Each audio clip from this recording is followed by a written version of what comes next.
Occasion ఏదైనా location ఎక్కడైనా తెలుగువారి వేడుక అంటే ఆలివ్ మిఠాయి ఉండాల్సిందే. మిఠాయి అంటే ఆలివ్. రైటర్ గా అయితే ఇండస్ట్రీకి సుపరిచితం. మోటివేషనల్ గా చాలా వీడియోస్ వైరల్ అవుతూ ఉన్నాయి. రైటర్ రాఘవ ప్రతాప్ గారు. మనం బతకాలంటే నీళ్లు తాగాలి. స్పిరిచువల్ జర్నీ స్టార్ట్ చేసిన వాళ్ళు రుద్రాక్షల్ని ఒక దైవంగానే భావిస్తారట. నాకు రుద్రాక్షలు అంటే ఇష్టం.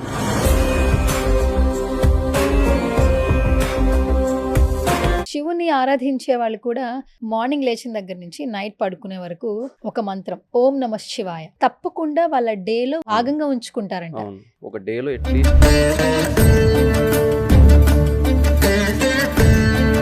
జస్ట్ 2 minutes దేవుడికి ఇవ్వాలి.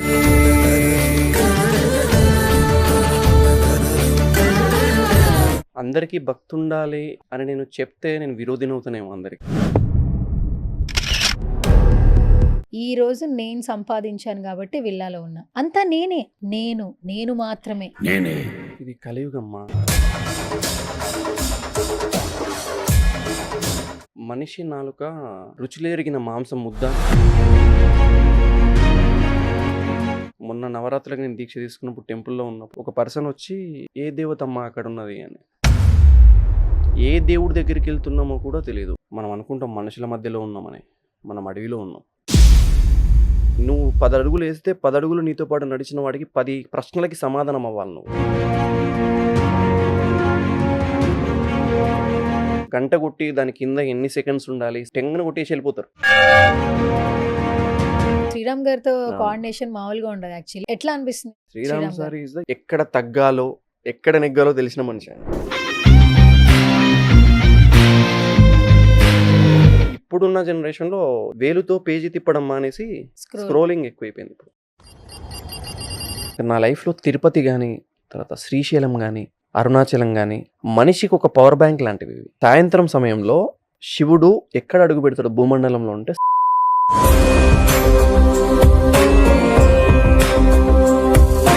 మన ఆర్జీవి గారితో ఫోటో పెట్టారు.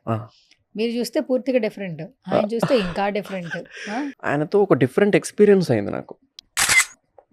నువ్వేం చేస్తుంటావు అన్నాడు.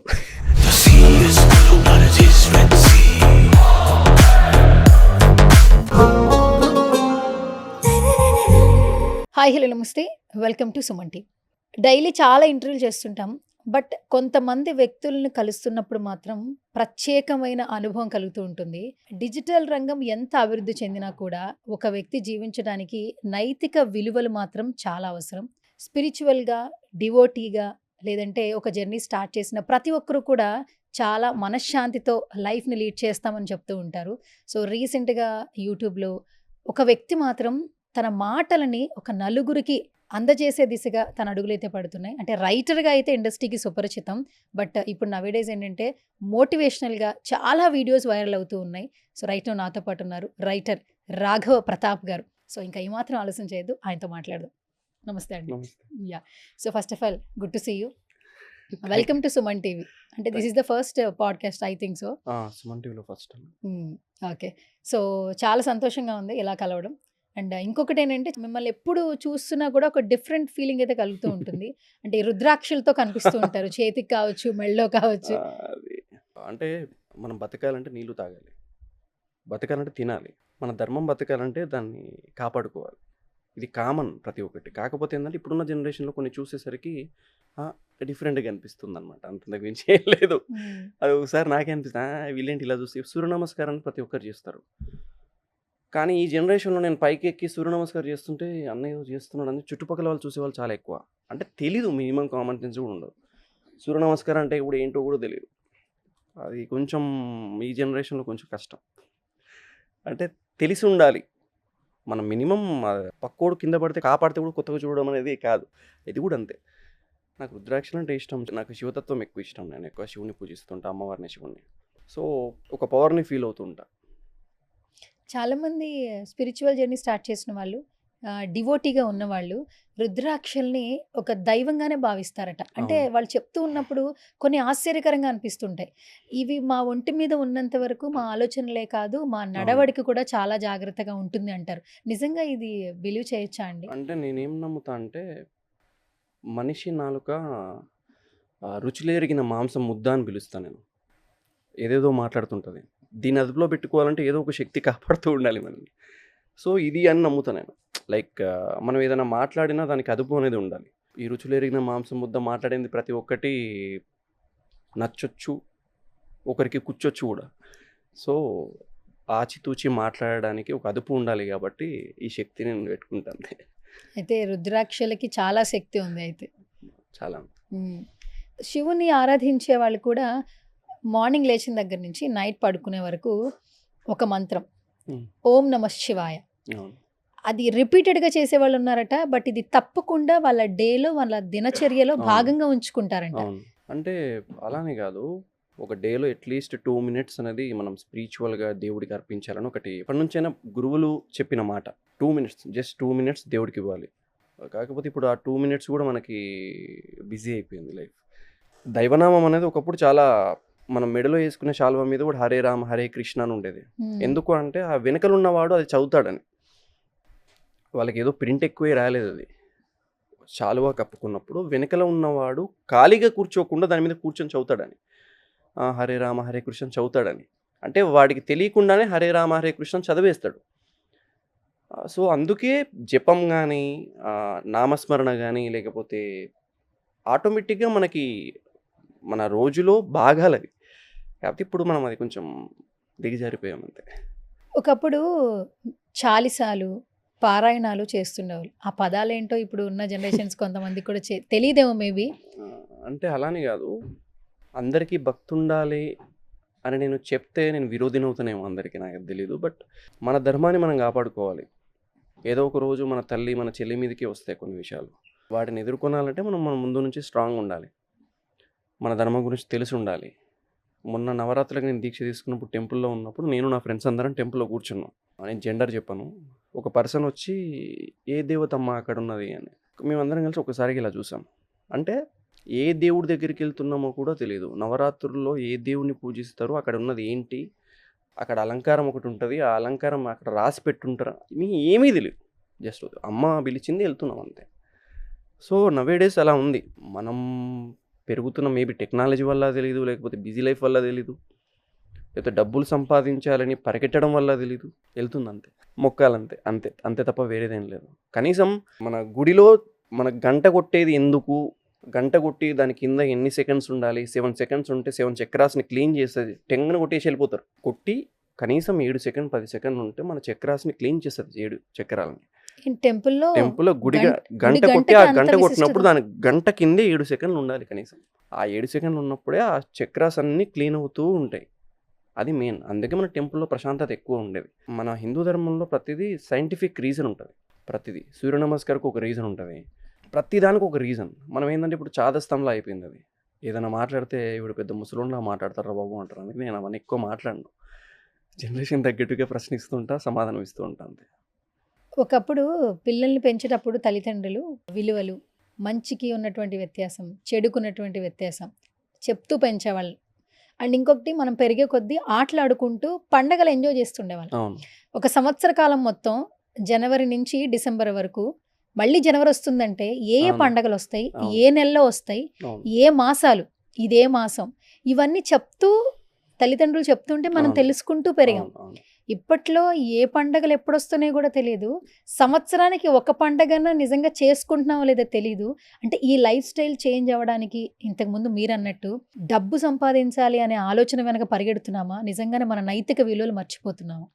అంటే ఒకటి మా పుట్టినప్పటి నుంచి ఇప్పుడు హాస్టల్ డేస్లో బాగా ఏదో చాలి చాలని తిండి తిని చదువుకొని ఆ మార్కుల కోసం పోరాడి ఇంటికి వెళ్ళిన వెంటనే నాన్న అడిగే ప్రశ్న కరెక్ట్గా ఉందనుకోండి, ఏరా టైంకి తింటున్నావా లేదా, టైంకి తినట్లేదు అనుకుంటా, నీకు ఇష్టమైన ఫుడ్ చేసి పెట్టుకో, ఇలా ఉంటే ఓకే.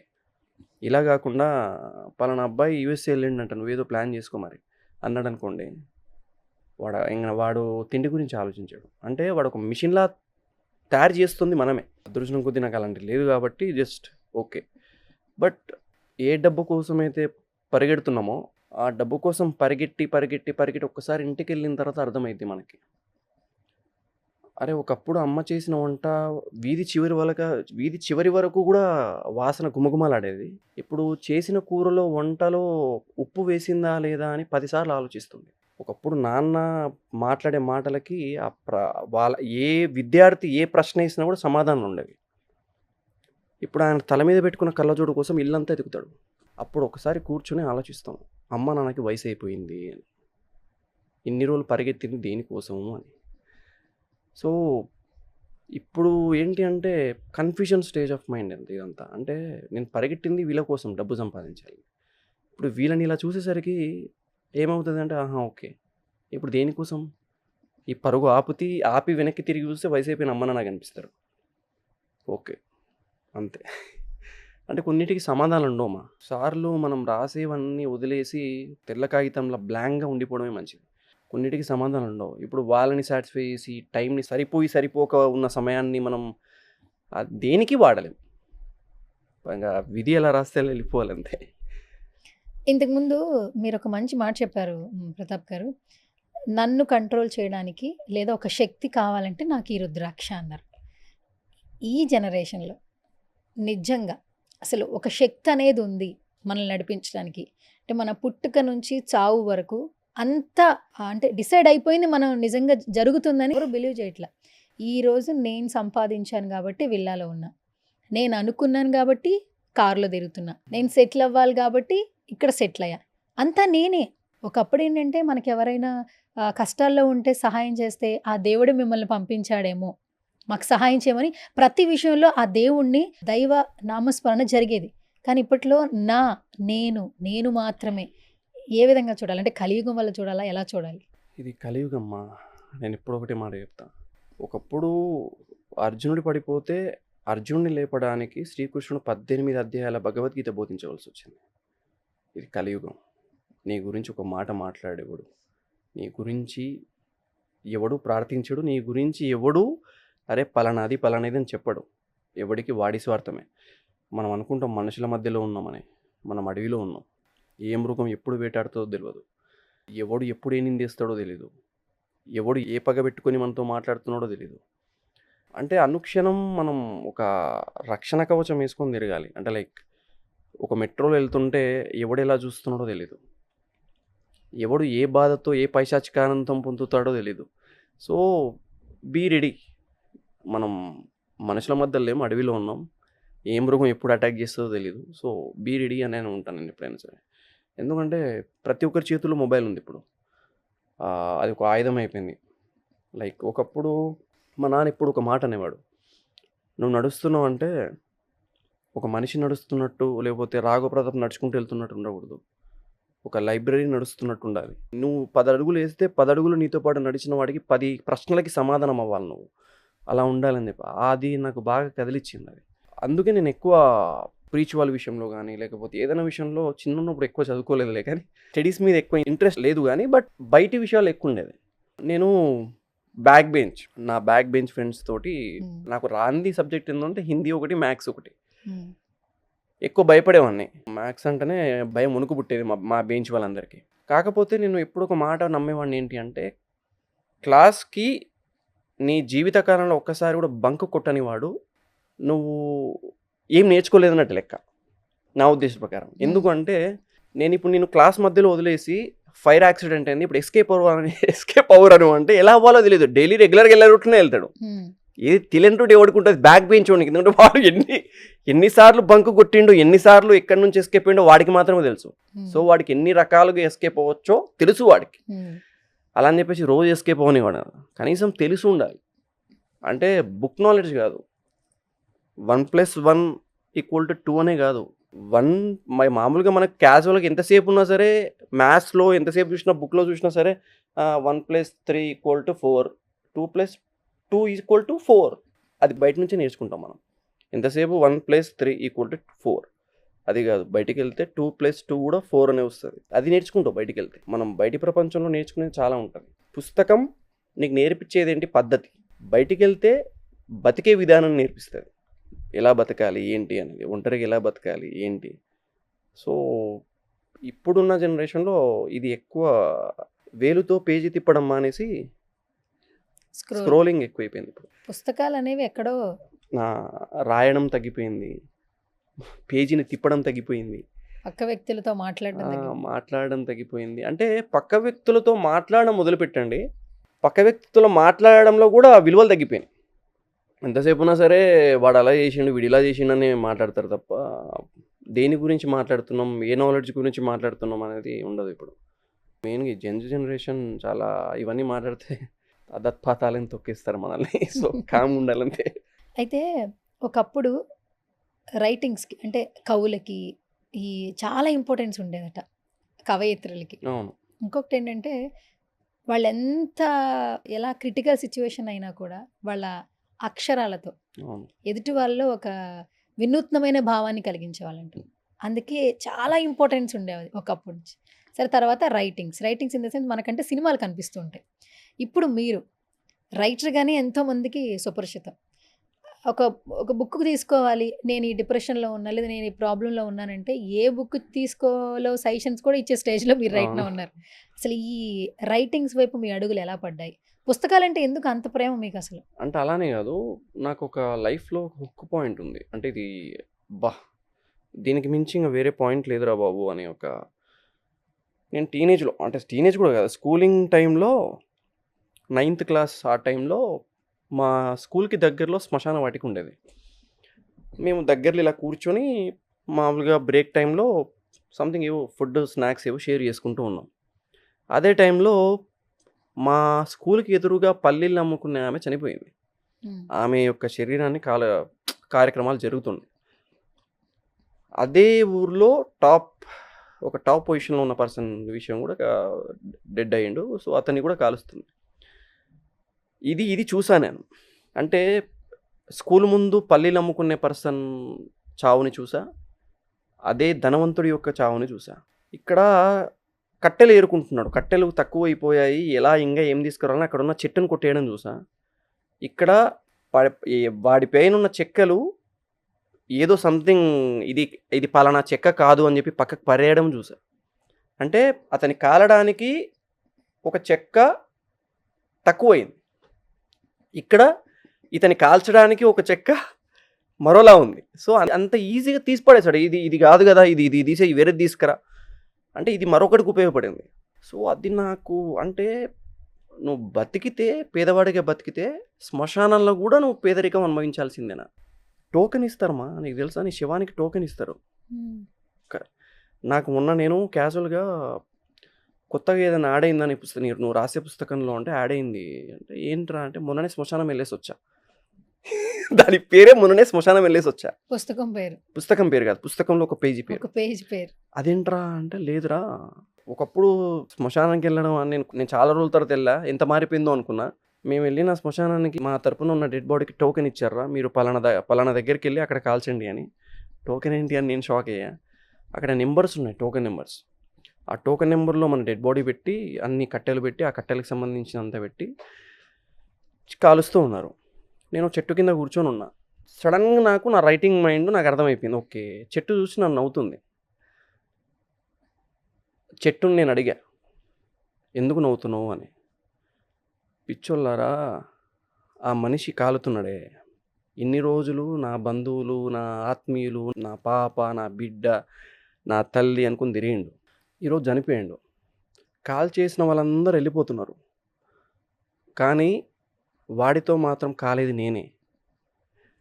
వాడితో చెట్టే కొమ్మై మీద చెక్కే కాలుతుంది చూడు, వాడిని చితి పేర్చింది నేనే, వాడి చితిని కాల్చేది నేనే. ఇన్ని రోజులు బంధాలు అనుకుని తిరిగిండు, అందుకే నవ్వు వస్తుంది నాకు. ఇట్లాంటి వాళ్ళ మందిని చూస్తుంటాను. ఈ శ్మశానంలో నేను ఇంత పెరిగాను, ఇన్ని వేల శవాలు కాల్చడం చూశాను నేను. కానీ ఏ రోజు కూడా ఒక్కడి లోపల కూడా నేను ఆత్మీయులు ఇవన్నీ లేకుండా, ఏదీ లేకుండా చూడలేదు.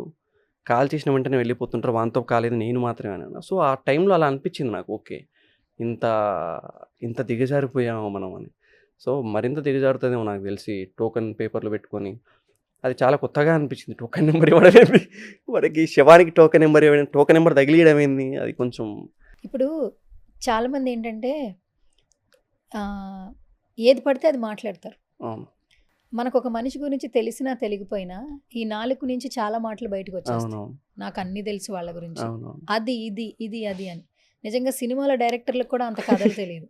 బట్ ఒక నలుగురు మనుషులు అంతే. కూర్చున్నప్పుడు ఒక వ్యక్తి ఇంకో వ్యక్తి గురించి మాట్లాడడానికి చాలా ఇంట్రెస్ట్ చూపిస్తారు. అవును. వాళ్ళ కెరీర్ మీద కూడా అంత ఫోకస్ పెట్టలేకపోవచ్చు, కానీ పక్కవాడి లైఫ్ అంటే మాత్రం చాలా క్యూరియస్ ఉంటుంది. అవును. ఇష్టం వచ్చినట్టు మాటలు మాట్లాడుతుంటారు.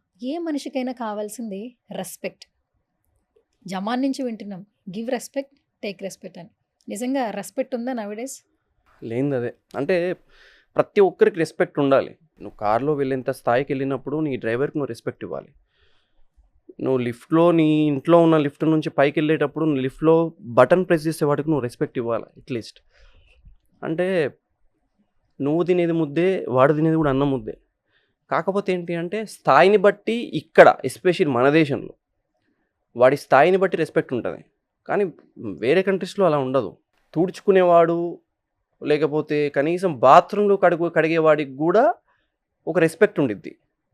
బాత్రూమ్‌లో కడిగేవాడు గూడా ఎట్లా అంటే కనీసం అసలు విచిత్రం ఏందంటే విచిత్రంగా ఇక్కడ మన దేశంలోనే ఉండిద్ది. అంటే లైక్ చదువుని బట్టి రెస్పెక్ట్ ఇవ్వడం, సంపాదనని బట్టి రెస్పెక్ట్ ఇవ్వడం, లేకపోతే ఏ కార్ నడుపుతున్నాడు, ఏ బ్రాండ్ వేసుకున్నాడు దీన్ని బట్టి రెస్పెక్ట్ ఇవ్వడం.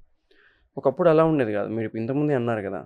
ఒకప్పుడు వాడు చదివిన చదువు, వాడు మాట్లాడే పద్ధతి, వాడు పాటిస్తున్న ధర్మాన్ని బట్టి ఉండేది. ఇప్పుడు అలా లేదు. ప్రతి ఒక్కరికి రెస్పెక్ట్ అనేది అవసరం ఇప్పుడున్న వాళ్ళలో. ప్రతాప్ గారు, హ్మ్. ఇప్పుడు అందరికీ కామన్‌గా ఒక థింగ్ జరుగుతూ ఉంటది. ఇంతకుముందు మనకి పేరెంట్స్ అంటే మన పెరిగే కొద్దీ ఏంటంటే, నువ్వు సంపాదించుకున్నది మాత్రమే నీది అని చెప్పేవాళ్ళు. ఒక ఫ్యామిలీలో ఇద్దరు ముగ్గురు ఉన్నా కూడా పిల్లలు ఎవరికి వాళ్ళకి వాళ్ళ షేర్, వాళ్ళ భాగం అంటూ ఉండేది. వాటి మీదే వాళ్ళకి ప్రీతి ఉండేది. పక్క వాళ్ళ దాని గురించి ఆశ ఉండేది కాదు. కానీ ఇప్పుడు ఏంటంటే ఏదైనా సరే ఎవరైనా కోరుకుంటే పక్కవాడిది అదని తెలిసినా కూడా, ఆ వస్తువు వాళ్ళదే అని తెలిసినా కూడా దాన్ని బలవంతంగా లాక్కునే ప్రయత్నాలు ఎక్కువగా జరుగుతున్నాయి. మనది కాదని తెలిసి కూడా అది నాకే సొంతం కావాలి అనే ఆలోచనతో ఎంతోమంది లైఫ్ స్టైల్స్ ఇప్పుడు నవేడేస్ ఉన్నాయి. యాక్చువల్లీ అర్హత లేకపోయినా కూడా ఎలాగైనా దాన్ని సంపాదించుకోవాలనే ధోరణిలో వ్యవహరిస్తున్నారు. ఇది ఎంతవరకు కరెక్ట్? అంటే నేను ఎప్పుడు ఒకటి ఫార్ములా పెట్టుకుంటా. జీవితంలో కొన్ని విషయాలని కొన్నింటిని బలవంతంగా లాక్కోకూడదు. ఒక మనిషి నుంచి ప్రేమ, ఒక మనిషి నుంచి రెస్పెక్ట్, ఒక మనిషి నుంచి మనీ, డబ్బు బలవంతంగా లాక్కోవడానికి ప్రయత్నించినా అవి నీ దగ్గర ఉన్నా కూడా అది మనిషి కావచ్చు, ప్రేమ కావచ్చు, అది లేకపోతే రెస్పెక్ట్ కావచ్చు, జీవితాంతం భయంతో కాపాడుకోవాల్సి వస్తుంది. సో బలవంతంగా కొన్ని లాక్కోకూడదు. మనీ, రెస్పెక్ట్, లవ్ జీవితాంతం వాటిని భయంతో కాపాడుకునే దాంట్లోనే గడిపేస్తాం మనం. అనుమానం పెరిగిద్ది, ఇది ఉంటుందా ఉండదా, ఈ మనీ ఎక్కడైనా పడిపోతే ఏమో. సో మన దగ్గరికి వచ్చిన దాంతో కొన్నిసార్లు వదిలేయాలి. వదిలేసినప్పుడే మనకు ఆ విలువ తెలుస్తుంది. సో మరీ అంత పట్టేసుకొని నాకు దగ్గర ఉండాలి నువ్వు అనేది బలవంతంగా చేయడం కూడా మంచిది కాదు. ఒక్కోసారి మన చుట్టూ ఉన్న వాళ్ళు చాలా మాటలు మాట్లాడుతూ ఉంటారు, కొన్ని మాటలు వదిలేస్తూ ఉంటారు. ఆ మాటలకి మన మనసు చాలా బాధపడుతూ ఉంటుంది. అలాంటి మాటల్ని మనం పట్టించుకోవాలంటారా? అంటే నేను ఇప్పుడు ఒకటే మాట చెప్తా. ఎదుటివాడు ఏం కావాలో అదే చూస్తాడు. ఎదుటివాడికి ఎంతసేపు ఉన్నా సరే విరిచిన రొమ్మే కనిపిస్తుంది కానీ విరిగిన వెన్ను కనపడదు. ఎదుటివాడు మనం చూసినప్పుడు గంభీరమైన నడకనే కనిపిస్తుంది వాడికి. కానీ మన ప్రయాణంలో, అలుపెరగని ప్రయాణంలో అరిగిన చెప్పులు చూడాడు. ఎదుటివాడికి మన చిరునవ్వు మాత్రమే కనిపించిద్ది, కానీ గుండె లోపల ఉన్న బాధ మాత్రం కనపడదు. ఎందుకు? ఎదుటివాడు వాడికి ఏం కావాలో అది మాత్రమే చూస్తాడు. సో అసలు వాడి మాటలే పట్టించుకోవద్దు గట్టిగా మాట్లాడాలంటే. ఎందుకంటే వాడి మాటలు పట్టించుకున్న ప్రతిసారి మనం వెనక్కి తిరిగి చూస్తాం. అరే నా లైఫ్లో ఇన్ని జరిగాయి, వీడేంటి ఇలా అంటున్నాడు. So it's okay. మనం గుడ్ థింగ్స్ని మాత్రమే మనసులో పెట్టుకొని, గుడ్ థింగ్స్ని మాత్రమే చేతిలో పట్టుకొని వెళ్ళాలి. అంతేగాని ప్రతిదీ మనం ఆలోచించుకుంటూ వెళ్తే వెనక్కి ముందడుగు వేయలేం. సో అసలు నేను వేరే వాళ్ళ మాటలు పట్టించుకోవద్దనే చెప్తా. అంటే మనల్ని ఇన్సల్ట్ చేసేవాళ్ళు చాలామంది ఉంటారు, మనల్ని ఏదో ఒక మాట మాట్లాడే వాళ్ళు చాలామంది ఉంటారు. సో చెప్పాను కదా, రుచులు ఎరిగిన మాంసం ముద్ద ఏదైనా మాట్లాడు చాలా ఉయ్యారంగా తిరిగి 6 అడుగుల మనిషినైనా సరే, రాయి లాంటి మనస్సునైనా సరే ఈజీగా పగలగొట్టేసేది. సో అది జాగ్రత్తగా పెట్టుకొని మన పని మనం చేసుకుంటూ పోవడమే. మీ జర్నీలో ఇప్పటివరకు ఎన్ని టెంపుల్స్ సందర్శించి ఉంటారు? లెక్క పెట్టుకోలేము నేను. లెక్క అంటే పెట్టుకోలేనన్న అలానే కాదు, టెంపుల్ అంటే నాకు ఎక్కడైనా టెంపుల్ ఏదైనా కొత్తగా కనిపిస్తే వెళ్ళడం అది కామన్. అంటే లైక్ ఇప్పుడున్న జనరేషన్లో ఈ మెంటల్ ప్రెషర్స్ మధ్యలో, ఈ పొల్యూటెడ్ హ్యూమన్స్ మధ్యలో ఏదన్నా నీకు ఏదన్నా పీస్ఫుల్ ప్లేస్ ఏదైనా ఉంది అంటే టెంపుల్స్, స్పిరిచువాలిటీ. అందులో నుంచి నువ్వు బయటికి రావాలంటే స్పిరిచువాలిటీ. అంటే ఇప్పుడు జనరేషన్కి ఎలా ఉంది అంటే అది ఒక సాకు, ఏంద్ర బాబు ఇది అన్న ఒక అది ఉంటుంది. సో అది ఇప్పుడున్న జనరేషన్లో స్పిరిచువాలిటీ అనేది మానసికంగా స్ట్రాంగ్గా ఉండడానికో, లేకపోతే నీకు మనశ్శాంతి కావాలంటే that is the best opportunity. అందులో నుంచి అయితేనే మనం ఈజీగా కొన్ని విషయాలు తెలుసుకోగలం. అండ్ మనం అంటే ఏదో మనం అసలు దేనికి, అసలు మనం దేన్ని కాపాడుకోవాలి, స్వధర్మ పాలన అంటారు అదేంటి. సో మినిమం మనకు తెలుస్తుంది, మినిమం కామన్ సెన్స్ మనకు ఉంటుంది. మీరు ఏజ్ ఎప్పటి నుంచి ఈ స్పిరిచువాలిటీ స్టార్ట్ అయింది? చిన్నప్పటి నుంచి అంతే. నేను పెరిగిన వాతావరణం అలాంటిదేమో బహుశా. అలానే కాదు, చాలామంది ఇప్పుడు మీరు అబ్జర్వ్ చేయండి, చాలా యంగ్ ఇప్పుడు యూత్ అంతా స్పిరిచువాలిటీ వైపు మళ్తున్నారు. మీరు సాటర్డే, ట్యూస్డే రోజు అబ్జర్వ్ చేయండి, హనుమాన్ టెంపుల్స్కి ఎక్కువ మంది. ఎంతమంది యూత్ వస్తారో చూడండి. ట్రస్ట్ మీ, హనుమాన్ టెంపుల్కి మీరు సాటర్డే, ట్యూస్డే రోజు ఒక్కసారి విజిట్ చేయండి.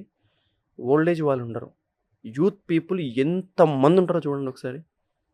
ఎందుకు అంటే అర్థమైపోయింది, మన ధర్మానికి ఏదో ఒకటి రోజు వస్తుంది, మనం కాపాడుకోవాలి, మనం బీ రెడీగా ఉండాలి. సో ప్రతి ఒక్కరికి అర్థమైపోయింది. సో నాకు అది చూసినప్పుడు అలా ఓకే అర్థం చేసుకున్నారు, ఇప్పుడు తెలుసుకున్నారు, మినిమం కామన్ సెన్స్ వచ్చింది ప్రతి ఒక్కరికి. ఇంకా తెలుసుకొని వాళ్ళకి మనం ఏం చేయలేము, దానికి ఇంకా మనం వాళ్ళకి తోయలేము ముందుకి, వాళ్ళ మనసులో వాళ్ళకి రావాలి. కొన్ని కొటేషన్స్ ఉంటాయి, స్పిరిచువల్లో కావచ్చు, డివోషనల్లో కావచ్చు. అవి చాలా అంటే వాటికి చాలా పవర్ ఉంటుందంట. అవును. ఫస్ట్లో ధర్మో రక్షో రక్షిత, ఇది మనం చదువుకునేటప్పుడు స్కూల్లో చెప్తుండేవాళ్ళు.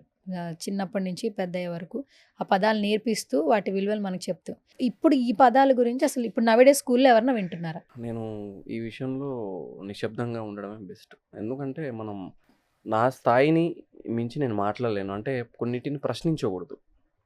అంటే ఇప్పుడు నేను ఇది ఎందుకు అసలు గట్టిగా నేను చెప్తున్నాను కదా, ఏ గుడికి వెళ్తున్నాం, ఏ అమ్మవారిని పూజిస్తాం, అసలు అక్కడ ఏ దేవుడు ఉన్న విషయం తెలియని విషయాలు ఉన్నాయి. ఇప్పుడు ఏ దేవుడికి వచ్చాం మమ్మీ అని పక్కనున్న వాళ్ళని అడుగుతున్నారు. ఏ దేవుడు అంటే మనకి ఎలా అయిపోయిందంటే మన మినిమం ఎథిక్స్ అనేవి లేకుండా, సో ఇవన్నీ మనకు అంటే లైక్ వాటిని ప్రశ్నించకుండా కామ్ ఉండడం బెస్ట్. లైక్ మనం ప్రతిదాన్ని ఒత్తిపట్టి నువ్వు ఇది నేర్చుకో, పలానా టెంపుల్కి వెళ్ళు. ఇప్పుడు మీరు చెప్పారు మీరు ఎన్ని టెంపుల్స్కి వెళ్ళారు, నేను లెక్క అంటే నువ్వు ఒక నిమిషం ఆలోచించండి, మనం ఎన్ని టెంపుల్స్కి వెళ్ళామో లెక్క పెట్టుకొని వెళ్ళే స్థాయిలో ఉన్నామో మనం మార్నింగ్ లేవగానే స్నానం చేసి ప్రకృతిలో మనకు రెగ్యులర్గా ఏంటి, ప్రకృతికి అంటే నేచర్కి కనెక్ట్లో ఉండి ఇవన్నీ రెగ్యులర్గా చేయాల్సినవి ఇవి. కాకపోతే ఏంటంటే మనం ఉన్న జనరేషన్లో మనకు దగ్గర ఉన్న టెక్నాలజీ వల్ల మనం రెగ్యులర్గా చేయాల్సినవి మర్చిపోయాం. కాకపోతే ఏంటంటే అది ప్రకృతిని కొంచెం మన మీదే ముంచేలా చేస్తుంది. యద్భావం తద్భవతి. ఇప్పుడు అందరూ దీని గురించి కొంతమంది తెలుసుకునే వాళ్ళు కూడా ఉన్నారు. ఇప్పుడు గూగుల్లో సెర్చ్ చేస్తున్నారంట. ఒకప్పుడు యద్భావం తద్భవతి అనేది తెలుసుకుని పెరిగిన వాళ్ళు ఉన్నారు. ఈ మధ్యన ఏంటి అందరూ సెలబ్రిటీలు ఈ మాట మాట్లాడుతున్నారు. మొన్న హీరో ఎవరో మాట్లాడారు, ఆ స్పిరిచువల్ పర్సన్ ఎవరో మాట్లాడారు, అసలు ఇదేంటి అని గూగుల్లో సెర్చ్ చేస్తున్నారట. రీసెంట్గా ఒక కమెంట్ చదివాను నేను. అంటే మనం దాన్ని కొన్నిసార్లు ఏమని పిలుస్తామంటే మేనిఫెస్టేషన్ అని పిలుస్తాం. ఇప్పుడున్న జనరేషన్లో మేనిఫెస్టేషన్ అంటారు. యద్భావం తద్భవతి అంటే నీ మనసులో నువ్వు ఏదైతే అనుకుంటావో అదే కనిపిస్తుంది. నువ్వు పాజిటివ్గా అనుకుంటే పాజిటివ్ కనిపించిద్ది, అంత నెగిటివ్ అనుకుంటే అంత నెగిటివ్ కనిపించిద్ది. అందుకే ప్రతి ఒక్కరు బీ పాజిటివ్ అంటారు. బీ పాజిటివ్కి మీనింగ్ ఏంటి అంటే నీకు ఏం జరిగినా సరే పాజిటివ్గా ఉండు, అది మేనిఫెస్ట్ అవుతుంది. ఏం కాదులే, ఎవ్రీథింగ్ ఈజ్ ఓకే. అది ఒక టైప్ ఆఫ్ పాజిటివ్ ఎనర్జీని ఇస్తుంది నీకు. లైక్ ప్రతిదీ నెగిటివ్. ఇప్పుడు నవే డేస్లో ఫ్రెండ్షిప్లో కానీ రిలేషన్షిప్లో కానీ ఈ మనిషి నాకు మెసేజ్కి రీప్లై ఇవ్వట్లేదే, ఎక్కడికి వెళ్ళాడు ఏంటి, ఎక్కడికో వెళ్ళిపోద్ది. అది ఆ ఆలోచన ఎక్కడికో వెళ్ళిపోద్ది, థర్డ్ ఇలా మారి ఎక్కడికో వెళ్ళిపోద్ది. అదే ఓవర్ థింకింగ్గా మారుతుంది ఇప్పుడు. సో బీ పాజిటివ్, మనం ప్రశాంతంగా ఉంటాం, అవతలని కూడా ప్రశాంతంగా ఉంచగలుగుతాం మనం ఎప్పుడైతే పాజిటివ్గా ఉంటామో. సో ఇవన్నీ వద్దు. రీసెంట్గా ఒక పాడ్కాస్ట్ చూసా, అందులో ఒక పెద్ద సెలబ్రిటీ, చాలా పెద్ద సెలబ్రిటీ, ఫుల్ సెటిల్ అయిపోయారు అనమాట అన్ని విధాలుగా. ఆయన కూడా చెప్తున్న మాట ఏంటంటే మనిషి పుట్టిన దగ్గర నుంచి చనిపోయే వరకు ఈ మధ్యలో జరిగేదంతా నాటకం, జగన్ నాటకం. అది తెలిసి కూడా ఇది నాకు దక్కట్లేదు, ఇది నాకు అవ్వట్లేదు, వాళ్ళు బాగుండిపోయారు, నేను ఇలాగే ఉండిపోయాను. స్వార్థపూరితమైనటువంటి విశ్లేషణ, మాటలు, ఆ విధంగానే లైఫ్‌ని లీడ్ చేయడం ఇవన్నీ జరుగుతున్నాయి. నిజంగా ఆలోచిస్తే పుట్టే ముందు మనం ఏమి తీసుకొని రాము. పోయే ముందు గూడా ఏది మనతో ఉండదు. ఈ ఆలోచన చాలా మందికుంటది. అంటే ఇది ఏం చేస్తదంటే చుట్టూ ఉన్న వాళ్ళు సహకరించరు ఈ హ్మ్. మాటకి. హ్మ్. ఇప్పుడు ఇదే మాట నేను బయట పోయి మా రిలేటివ్స్ మధ్యలో లేకపోతే పలానా వాళ్ళ మధ్యలో నేను ఈ మాట మాట్లాడాననుకోండి, నేను ఇదే మాట నా ఫ్యామిలీలోనో లేకపోతే నా బంధువుల మధ్య మాట్లాడాననుకోండి, వద్దు ఇంగ ఇప్పుడు ఆ మాట నేను తీయొద్దు. సో, మనం ఏంటి అంటే పక్కోళ్ళకి ఎంతసేపు ఉన్నా ఒకటే. పక్కోడికి బరువు కావద్దు. మన మాటలు పక్కోడిని ఇబ్బంది పెట్టొద్దు. సింపుల్. మన మాటలు పక్కోడిని ఇబ్బంది పెట్టొద్దు. మన బిహేవియర్, మన ప్రవర్తన పక్కోడిని బాధ పెట్టొద్దు. ఇది పెట్టుకొని నడవాలంతే. ఈ రోజుల్లో అది ఆ రెండే లేవు. అంటే మనం ఎలా అంటే దాన్ని ఏమంటారు, మనం ఎలా ఉన్నా సరే పక్కోడు ఎలా ఉంటే ఎందుకు? మనం బాగుండాలి. సో, అది కొంచెం ఏమైపోయిందంటే అది ఒక అంటువ్యాధి. వాడే అలా ఉన్నప్పుడు నేనెందుకు అలా ఉండకూడదు? వాడే అలా బతుకుతున్నప్పుడు నేనెందుకు అలా బతకొద్దు? అది అంటువ్యాధిలా అలా వెళ్ళిపోతూ ఉంటది. ఇంగ ఆటోమేటిక్‌గా అందరూ అలాగే తయారవుతారు. దాన్ని మించి అది కాకపోతే ఏందంటే అంత స్పిరిచువాలిటీ ఇప్పుడు ఈ నౌ ఏ డేస్‌లో ఏంటి అంటే ఇప్పుడు మనకి ఇన్‌స్టాగ్రామ్‌లో స్క్రోల్ చేస్తుంటే చాలామంది స్పిరిచువాలిటీ గురించి మాట్లాడే వాళ్ళు చాలామందున్నారు. వాళ్ళ లైఫ్‌లో జరిగిన అనుభవాలు గాని, వాళ్ళ లైఫ్‌లో జరిగిన ఎక్స్‌పీరియన్సెస్ ప్రతి ఒక్కటి గూడా ఏమంటా అంటే మనం ఒకడికి ఇబ్బంది పెట్టొద్దు. అంటే బేసిక్‌గా నేను ఇంట్రోవర్ట్‌ని. నేను నా లైఫ్‌లో జరిగిన ఒక ఇన్సిడెంట్ చెప్తా. హ్మ్. 2020లో లాక్‌డౌన్ వచ్చింది మనకి. కోవిడ్ వచ్చింది. నేను హైదరాబాద్‌లోనే ఉన్నా. మా అపార్ట్మెంట్ మొత్తం ఖాళీ. చుట్టుపక్కల 100 మీటర్స్ దూరంలో మొత్తం ఖాళీ. అందరికీ కోవిడ్‌లు వస్తున్నాయి. ఇన్‌స్టాగ్రామ్ ఓపెన్ చేస్తే డెత్ న్యూస్‌లు వస్తున్నాయి. యూట్యూబ్ ఓపెన్ చేస్తే వైరస్ సంబంధించిన న్యూస్‌లు వస్తున్నాయి. డెత్ న్యూస్‌లు వస్తున్నాయి. అలా చేసుకోండి, ఇలా చేసుకోండి అని వస్తున్నాయి. సో, ఆ టైంలో ఐ ఫెల్ట్ లైక్ ఏదో ఫీవర్ లాగా నాకేదో జ్వరం వచ్చినట్టు, బ్రీతింగ్ ప్రాబ్లమ్ వచ్చినట్టు స్టార్ట్ అయింది. నేను ఫిక్స్ అయిపోయింది. నేను పొరపాటున అరిచినా కూడా ఎవరికీ వినపడదు ఇక్కడ. హ్మ్. ఏం చేయాలో అర్థం కాలే. సో, వీక్‌కి ఒకసారి ఓనర్ వచ్చిపోతుంటాడు. ఇది లాక్‌డౌన్ కాబట్టి అట్‌లీస్ట్ 2 డేస్‌కి ఒకసారి వచ్చిపోతుంటాడు. హ్మ్. డోర్ ఓపెన్ చేసి పెట్టి హ్మ్. అలాగే పడుకున్నా. అంటే హ్మ్. పొరపాటున నేను నిద్ర లేవకపోతే వాడొచ్చి డోర్ ఓపెన్ చేసి వెళ్తాడు అని. హ్మ్. సో, అలాంటి డేస్ నేను ఫేస్ చేశా. హ్మ్. సో, పక్కోడికి మనం ఎంతసేపు మన మాటలు పక్కోళ్ళని ఇబ్బంది పెట్టొద్దు, పక్కోళ్ళకి బాధ పెట్టొద్దు అనే స్థాయిలోనే ఉంటే చాలు. సో, నౌడేస్ చూస్తే అంటే మీరుండే విధానం కావచ్చు, మాట్లాడే మాటలు కావచ్చు, చాలా మందికి చూస్తున్న వాళ్ళకి, వింటున్న వాళ్ళకి మేమెక్కడున్నాం, మేము కూడా కొంచెం మార్చుకుంటే బావుంటుంది మా లైఫ్ స్టైల్ అనిపిస్తూ ఉంటుంది. ఎందుకంటే రీసెంట్‌గా మీరు మాట్లాడే ప్రతి మాట చాలా మందికి నచ్చుతుంది. అసలు ఫస్ట్ ఆ పేపర్ కాన్సెప్ట్ ఎట్లా వచ్చిందో తెలీదు గానీ, దాని తర్వాత ప్రతి ఒక్కరికి మీ మీద రెస్పెక్ట్ కూడా పెరిగింది యాక్చువల్లీ. ఏమైనా షేర్ చేస్తారా అసలు ఆ పేపర్ కాన్సెప్ట్ ఎట్లొచ్చింది ఏంటనేది? అంటే అది ఒక కన్నీటి వెనుకున్న కథలే అది. మనం అది అంటే లైఫ్‌లో అంటే నేను ప్రతిదాన్ని ఎంప్టీ పేపర్‌తోనే పోలుస్తా. నువ్వు అందంగా రాసుకుంటే అందమైన జీవితం ఉంటది. హ్మ్. అందమైన రాతల మధ్యల పిచ్చి గీతలే ఎక్కువ చూసేవాళ్ళు చాలామంది. హ్మ్. అంటే నీ చుట్టూ ఉన్న వాళ్ళు ఎవడో ఏదో ఒక నింద వేస్తుంటాడు. ఆ నిందను మాత్రమే పట్టుకుంటారు చాలామంది. సో, నా ఉద్దేశ్యం ఏంటి అంటే మనం నిత్యం ఇప్పుడు నేను మెట్రోలో వస్తున్నా. మెట్రోలో ఇక్కడ ఈ ప్లేస్ నుంచి పలానా ప్లేస్‌కెళ్ళినప్పుడు ఎన్నో స్టోరీస్ కనిపిస్తుంటాయి చుట్టుపక్కల. ఒకడు కూర్చొని ఆలోచిస్తూ ఉంటాడు. ఇంట్లో వాళ్ళ అమ్మ గురించో, వాళ్ళ నాన్న గురించో. ఇంకొక పర్సన్ కూర్చొని ఆలోచిస్తూ ఉంటది. వాళ్ళ నాన్న మీద ఉన్న అప్పుల గురించో. లేకపోతే ఇంకొక ఆమె నిలబడి బ్యాగేసుకొని, ఈ పెళ్లి నేను చేసుకోవాలా వద్దా? సరే నాన్న కోసం చేసుకుందాంలే అని కన్విన్స్ అవుతూ ఉంటది. ప్రతి ఒక్కడు మెదడులో నలిగిపోతూ ఉంటాయి కొన్ని. సో, ఒక్కసారి మనకి అలా చూస్తూ ఉంటే, అరే! వీడు ఈ బాధలో ఉన్నాడు. మనం వాడికి కొంచెం కూల్‌గా ఉందాం. రెస్పెక్ట్ ఇచ్చి మాట్లాడదాం. అన్నీ కనిపిస్తది. అవన్నీ కనిపిస్తాయి. కనిపించవు గాబట్టి ఈ ఏ పగ ఈజీగా మనం ఒకరిని మాట్లాడేస్తాం. సో, నా ఉద్దేశ్యం ఏంటి అంటే మనం ఎంతసేపు ఉన్నా సరే ఒక మనిషికి మినిమమ్ ఏంటి అంటే రెస్పెక్ట్. ఒక మనిషికి మినిమమ్ ఇవ్వాల్సింది రెస్పెక్ట్. ఆ రెస్పెక్ట్ ఇస్తే చాలు. అంతకు మించి మరోటి ఎవరు ఏది కోరుకోరు. హ్మ్. ఇప్పుడు ఎంతసేపు ఉన్నా సరే నీ గారెల పట్టికి నువ్వు పెళ్లి చేయొచ్చు గ్రాండ్‌గా. నీ కెమెరామాన్‌కి ఫుడ్ పెడుతున్నావా నువ్వు? నీ గారెల పట్టికి గ్రాండ్‌గా పెళ్లి చేస్తున్నప్పుడు వచ్చిన మేకప్ ఆర్టిస్ట్‌కి అన్నీ అందాయా లేదా చూస్తున్నావా? ఆ అమ్మాయి గూడా మరొకరికి గారెల పట్టియే. సో, ఇది మినిమమ్. నువ్వు నీ స్థాయికి తగ్గట్టు నీ కిందున్న స్థాయి వాళ్ళకి తక్కువ చేసి మాట్లాడడం, ఆహ్, ఏ ఇది అది నీ స్థాయిని ఏదో రోజు నలిపేసే రోజు వస్తుంది ఒకరోజు. ఆ పైన కూడా ఉంటాడు. సో ప్రతిదీ రెస్పెక్ట్ ఇస్తూ ఉండాలి. నవడేస్ మానసిక ఒత్తిడి అనేది కీ రోల్ ప్లే చేస్తుంది ప్రతి ఒక్కరిలో. ఈ స్ట్రెస్ లెవెల్స్ ఎక్కువైపోయి హెల్త్ ఇష్యూస్తో స్టార్ట్ చేసి సూసైడ్ టెండెన్సీ వరకు వెళ్ళిపోతుంది. చెప్పాను కదా నేను, కంపారిజన్ అనేది ఎప్పుడైతే స్టార్ట్ అయిందో నీ దగ్గర ఎన్నున్నా అన్ని కోల్పోయినట్టే లెక్క. ప్రతి ఒక్కరికి 1000 రూపాయలు ఉన్నోడికి 2000 ఉంటే బాగుండే అని అనిపిస్తుంది. 1,00,000 రూపాయలు ఉన్నోడికి 2 లక్షలు ఉన్నాడు అంటే దానికి ఒక పరిమితి అనేది ఉండదు. అంటే ఇప్పుడు నీకు స్ట్రెస్ లెవెల్స్ ఎందుకు పెరుగుతున్నాయంటే సంతృప్తి, సాటిస్ఫై అవ్వరు. మనిషి సాటిస్ఫై అవ్వడం నేర్చుకోవాలి ఫస్ట్. సాటిస్ఫై ఎప్పుడైతే నువ్వు అవ్వడం నేర్చుకుంటావో, నా దగ్గర ఇప్పుడు బైక్ ఉంది, సరే ఇక్కడ నేను వెళ్ళాలి అని కూడా క్యాబ్ బుక్ చేసుకుని వెళ్తా, మెట్రోలో వెళ్తా. లేదు నాకు కారే కావాలి నా ఒత్తిడి పెరిగినప్పుడు నా లోపల ఆటోమేటిక్గా నువ్వు మనీ కోసం పరిగెత్తి ఆపర్చునిటీస్ తగ్గినప్పుడు ఇప్పుడున్న జనరేషన్లో నువ్వు ఆటోమేటిక్గా స్ట్రెస్ లెవెల్స్ పెరుగుతాయి. నీ చుట్టూ ఉన్న వాళ్ళు కూడా నీ యొక్క పరిమితిని రెస్పెక్ట్ చేసే విధంగా ఉండాలి. లేదు నువ్వు ఇలాగైనా ఇన్ని రోజులని తిరుగుతావు, కారు తీసుకో అంటే వీడు కూడా ఆటోమేటిక్గా. సో అవన్నీ లేవు ఇప్పుడు. అందుకే ప్రతి ఒక్కరి లోపల స్ట్రెస్ లెవెల్స్ పెరగడం, ప్రతి ఒక్కరికి మానసిక ఒత్తిడి పెరగడం కామన్ అయిపోయింది. ఇలా స్ట్రెస్తో ఉన్న వాళ్ళకి స్పిరిచువల్ జర్నీ ఎంతవరకు ఉపయోగపడుతుంది? నేను అదే కదా చెప్పింది. ఇలా స్ట్రెస్లో ఉన్న వాళ్ళకి జస్ట్ విజిట్ టెంపుల్. మీకు ఇష్టం వచ్చిన టెంపుల్కి వెళ్ళండి, ప్రశాంతంగా వెళ్ళి కూర్చోండి కాసేపు, జస్ట్ ఆయన చూడండి. అక్కడ కూడా ఆయనకు బాధలు చెప్పకండి, ఆయన వినడు. విన్నా కామ్గా ఉంటాడు. నేను నీకు క్వశ్చన్ పేపర్ ఇచ్చా, రాయాల్సింది నువ్వు, లెసన్స్ నేర్పించా, అటెంప్ట్ చేయాల్సిన ఆన్సర్స్ నువ్వు చెప్పాల్సింది నువ్వు. సో అక్కడ కూడా నువ్వు వెళ్ళి నువ్వు నన్ను ఎందుకు ఇలా చేసావంటే ఆయన ఏం చేయడు. నీకు వేసి చూపిస్తాడు. ఆయన ఒక పర్సన్స్ని పంపిస్తాడు నీ లైఫ్లోకి, కొంతమందిని చూపిస్తాడు నీ లైఫ్లోకి. నువ్వు చూస్ చేసుకునే విధానం నీది. So spirituality is the best route.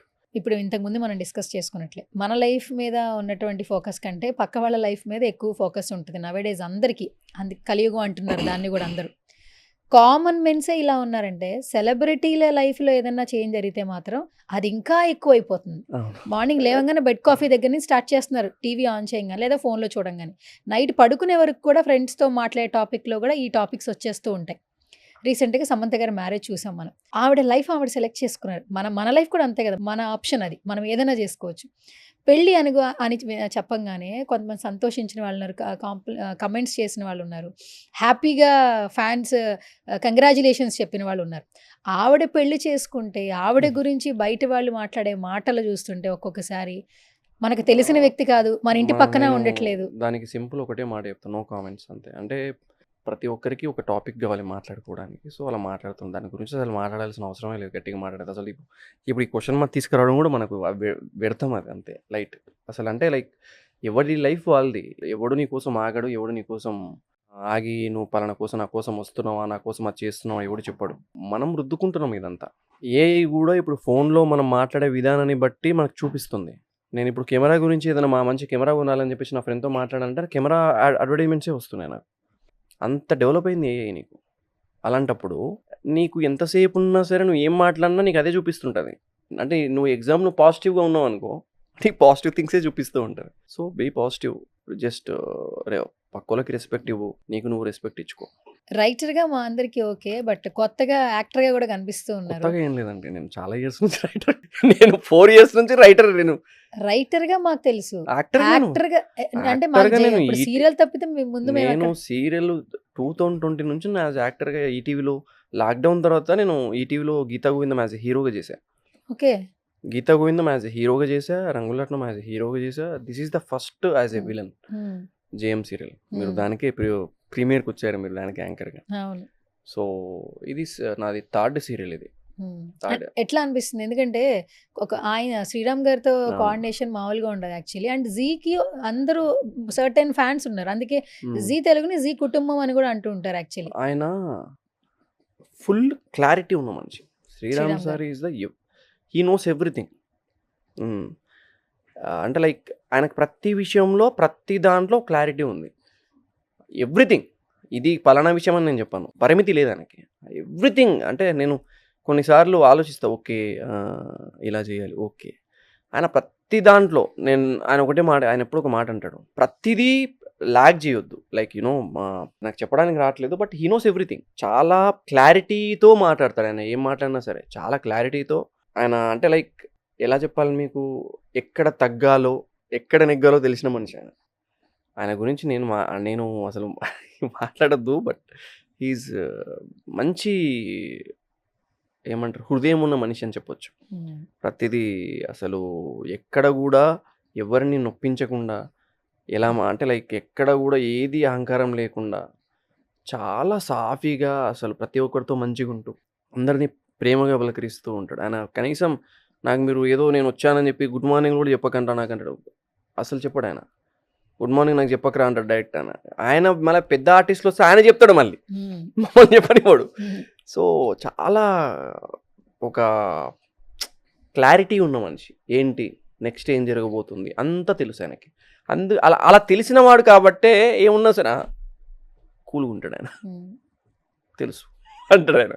I'm very lucky to have, అంటే అలాంటి ప్రాజెక్ట్లో నేను పనిచేస్తున్నందుకు నేను ఐఎమ్ వెరీ హ్యాపీ. రియల్ గానేమో స్పిరిచువల్, రియల్ లోనేమో అంత విలను. బ్యాలెన్సింగ్ చాలా కష్టం యాక్చువల్లీ. అంటే నటుడిగా తప్పదు, అన్నీ చేయాలి. నేను ఇంతకుముందే చెప్పాను, నేను లైఫ్లో అన్నిటినీ కాగితాలతో పోలుస్తాను. నటుడు అనేవాడు తెల్ల కాగితం లాంటాడు. ఏది రాస్తామో అది మేము ప్రదర్శించాలి, ఏది రాస్తున్నామో అది మేము ప్రదర్శించగలగాలి. అది అందమైన కథ కావచ్చు, బాధాకరమైన కథ కావచ్చు, ఒక విలనిజం కావచ్చు. ఆ కాగితం మీద చుట్టుపక్కల వాళ్ళు పిచ్చి గీతలు గీసే వాళ్ళు కూడా ఉంటారు, రూమర్స్ అంటారు వాటిని. ఈ అందమైన కథ పక్కల ఆ పిచ్చి గీతలు పట్టించుకునే వాళ్ళే ఎక్కువ. సో నేను ఎక్కువ దేన్ని నమ్ముతా అంటే ఓకే బీకామ్, ఓకే చాలా. ఇప్పుడు ఒక నిమిషం ఆలోచించండి, రూమర్స్ ఇప్పుడు మీడియాకి దగ్గర ఉందంటే ఏది ఇదే ఫీల్డ్. చెడు అనేది ప్రతి చోట ఉంటుంది, చెడు లేని ప్లేస్ అనేది ఎక్కడ ఉండదు. కాకపోతే మీడియాకి దగ్గర ఉన్నాం కాబట్టి మనం ఇదే ఎక్కువ స్ప్రెడ్ అవుతూ ఉంటుంది. సో అది కొంచెం మనం అదుపులో పెట్టుకోవాలంతే. ప్రతాప్ గారు, ఏంటి రైటింగ్స్ ఓన్లీ పుస్తకాల వరకేనా? సినిమా ఇండస్ట్రీ వైపు చూసే అవకాశాలు ఏమైనా ఉన్నాయి? ఎందుకంటే ఇప్పుడు యాక్టర్గా ఇంట్రెస్ట్ కాబట్టి.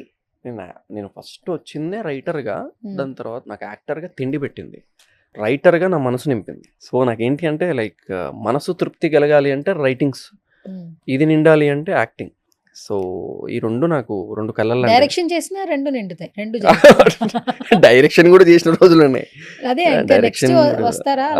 లేదు, యాక్టింగ్ ఇంకా నేను చచ్చితే యాక్టర్గానే చావాలి, రైటర్ యాక్టర్గానే చావాలి. రాఘవ ప్రతాప్ అంటే కింద యాక్టర్ రైటర్, అదొక ముద్ర పడిపోవాలి అంతే. అదొక పిచ్చి. అంటే లైక్ ఒకసారి మీరు కృష్ణనగర్ లేకపోతే చూడండి, చాలామంది చెప్తూ ఉంటారు, ఒక జూనియర్ ఆర్టిస్ట్ కానీ ఒక సెట్ డిపార్ట్మెంట్లో ఉన్న ఈచ్ వన్ పర్సన్ కానీ పడే కష్టం సినిమాలో కానీ ఒక ఏదో ఒక ప్రాజెక్ట్లో పడే కష్టం ఉంటుంది చూసారా, అది పడుతున్న కొద్దీ వాడికి కష్టంలా కనపడదు. అంటే లైక్ ఇందులో వేరే మజా ఉంది భయ్యా. వాడు ఎంత కష్టపడని పెద్ద పెద్ద లైట్స్ తీసుకెళ్ళి ఒక సినిమాకి పెట్టి హీరో ముందు ఒక లైట్ పెట్టి పాతి లైట్ వేయగానే సార్ రోలింగ్ యాక్షన్ అనగానే ఈ లైటు అంత దూరం నుంచి మోసుకొని వచ్చి ఇక్కడ పెట్టిన పర్సన్ అంటాడు, ఇందులో ఏదో మజా ఉంది భయ్యా, అది వేరు. అంటే ప్రతి ఒక్కడు ఎంజాయ్ చేస్తూ చేస్తాడు, ప్రతి ఒక్కడు ఎంజాయ్ చేసుకుంటూ, ప్రతి ఒక్కరు రెస్పెక్ట్ కానీ. అంటే ఎందుకే చెప్తాను నేను, ప్రతి ఒక్కరికి రెస్పెక్ట్ అవసరం. ఎవడు ఏ భారం మోస్తున్నాడో తెలియదు, ఎవడి నెత్తిన ఎంత బాధ ఉందో తెలియదు. సో ప్రతి ఒక్కరికి రెస్పెక్ట్ ఇవ్వాలి. నీ కిందున్న వాడైనా సరే ఎవడైనా సరే, నీ చేతిలో బలం ఉంది కదా అని విర్రవీగితే విధి చెప్తుంది సమాధానం. అది అంతే. విధి అంటే ఒకటి గుర్తొచ్చింది. ఇప్పుడు చాలామందికి స్టార్డము సక్సెస్ వస్తుంది, కానీ శివుని ఆజ్ఞ లేనిదే చీమైనా కొట్టదు అని అంటుంటారు. అంటే ఏదైనా కూడా మనకి ఆ భగవంతుడు పెట్టేది భిక్ష. మీరు ప్లేసెస్కి వెళ్ళండి అన్నారు, కానీ ఎప్పటికీ కొన్ని ప్లేసెస్ ఫర్ ఎవర్ ఉంటాయి. It's like Tirupati. ఎప్పుడు తిరుపతి వెళ్ళినా వెంకటేశ్వర స్వామిని చూసినా, ఎన్నిసార్లు చూసినా ఇంకా చూడాలనే ఫీలింగ్ కలుగుతుంది. ఉండేది అక్కడ ఒక 30 సెకండ్స్, ఐ థింక్ 20 సెకండ్సే ఉంటాం, నిమిషం కూడా ఉండం. కానీ అక్కడికి వెళ్ళి ఆ భగవంతుడి ముందు నుంచుని చూసేటప్పుడు ఆ నుంచున్న క్షణం నుంచి అది మరో ప్రపంచం. ఒక రకంగా ఒక వైబ్రేషన్ వస్తుంది, ఒక కూలెస్ట్ ప్రాంతంలో ఉన్న ఫీలింగ్ వస్తుంది. ఆ భగవంతుడిని చూడాలా, ఆ ప్లేస్ని ఫీల్ అవ్వాలా అని అనిపిస్తూ ఉంటుంది. అంటే నేను నా లైఫ్లో తిరుపతి కానీ, తర్వాత శ్రీశైలం కానీ, అరుణాచలం కానీ, ఇవి ఏంటి అంటే ఇప్పుడున్న జనరేషన్లో ఎస్పెషల్లీ మనిషికి ఒక పవర్ బ్యాంక్ లాంటివి, ఇవి ఛార్జింగ్ ప్లేసెస్ లాంటివి.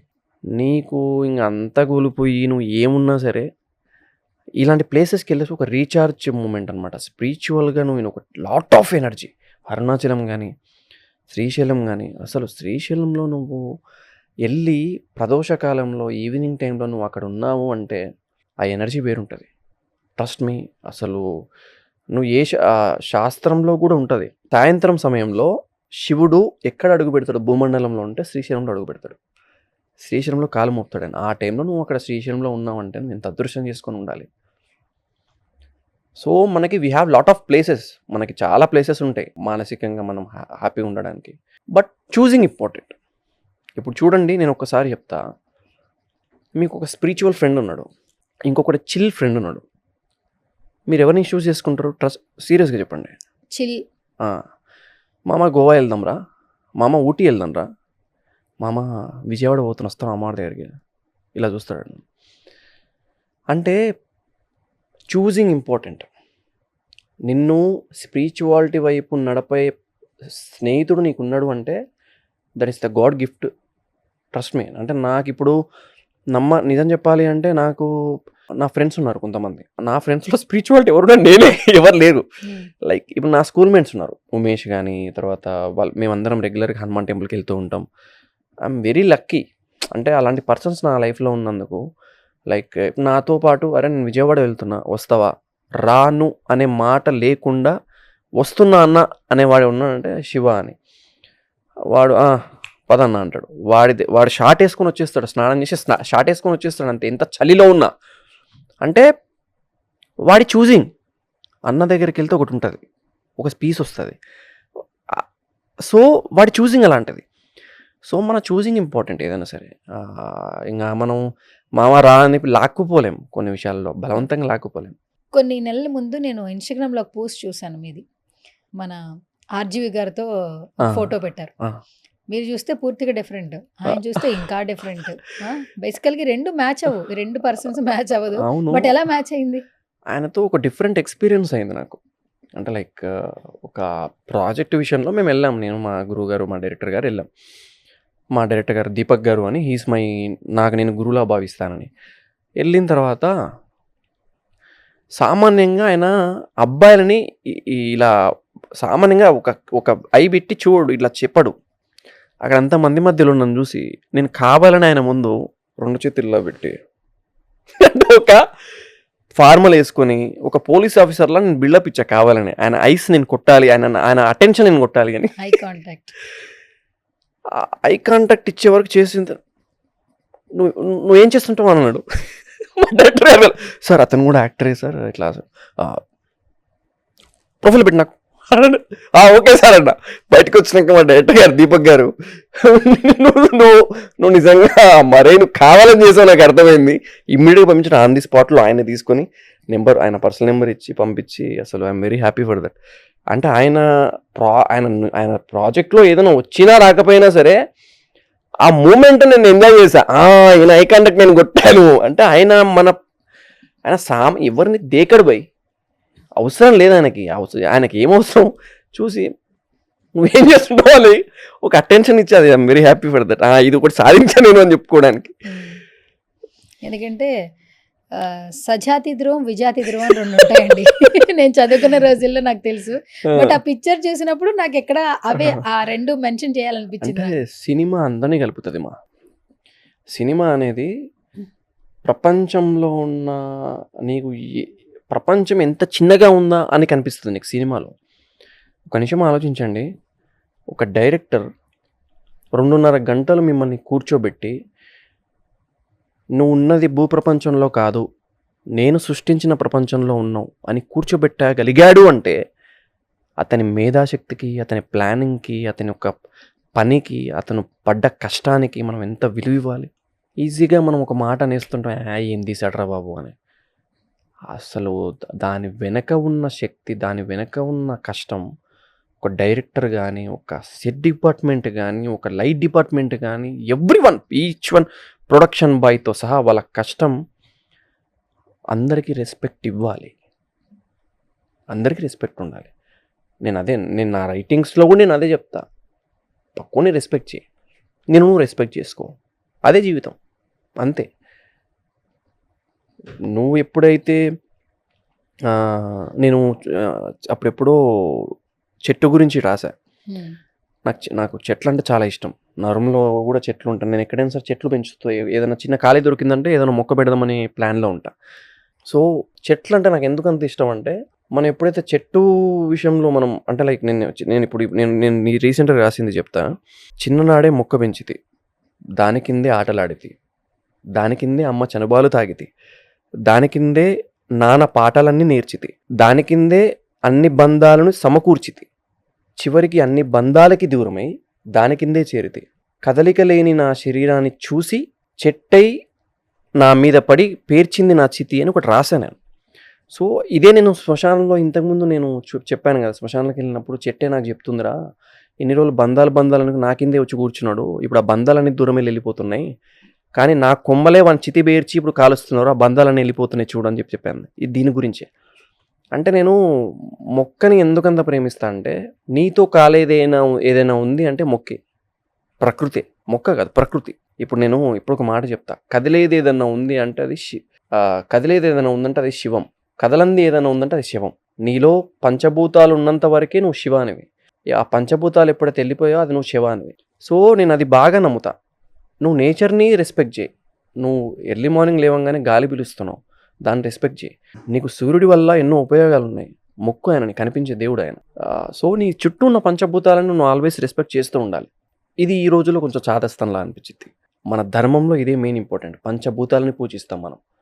ఇది మాట్లాడితే వీడు ముసలి మాటలు మాట్లాడతారా బాబు అని ఒక థాట్ వస్తుంది. So, anyways thank you so much writer and actor Raghav Pratap గారు. Thank you. సో, ఇంకా మరిన్ని మంచి విషయాలతో ఎంతో మందికి ఇంకా చేరువైపోవాలి, దగ్గర అయిపోవాలి మనస్ఫూర్తిగా కోరుకుంటూ, ఏ ప్రపంచంలో కూడా మీ మాటలు వింటున్నారు ఇంకా అంటే అది చాలా సంతోషించదగ్గ విషయం యాక్చువల్లీ.